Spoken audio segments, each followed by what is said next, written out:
elves, Santa, at isang naglalakihang 45-foot Christmas tree ang nagsilbing bida sa pagsisimula ng Christmas Magic in SM City Clark nitong October 25.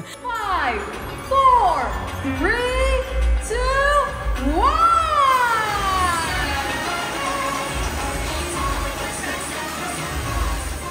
Ang taong-taong tradisyong ito ay mas pinasaya ngayong 2025 sa pagpapailaw ng brand new Northern Star Christmas tree. Isang 45-foot centerpiece na kumikislap sa bawat sulok ng event center. I would like to invite everyone to visit SM City Clark. It's really the start of Christmas here in our mall, and a lot of surprises na ipapakita po natin na ipapamahagi po natin sa mga mga shoppers natin, value shoppers natin this Christmas season. Hindi lang paningin ang mabibighani dahil may interactive gift boxes din na pwedeng pasukin ng mga bisita. Isa rito ang may Ames Room Illusion kung saan parang nagbabago ang laki ng mga tao sa loob, habang ang isa naman ay isang gift wrapping station na perfect spot para sa creative selfies at videos.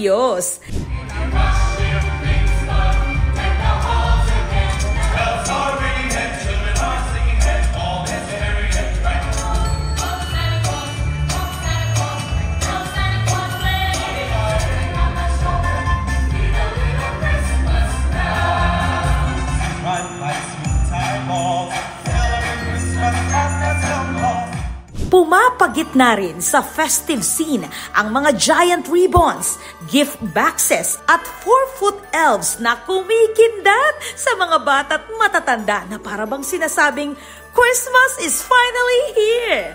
Kami po ay taos puso nagpapasalamat sa SM sa ginagawa nilang taon-taon na seremonya ng pagbibigay na saya sa bawat Mabalaqueñas, even sa Angeles City po. Bukla yun po rin alikansyayo.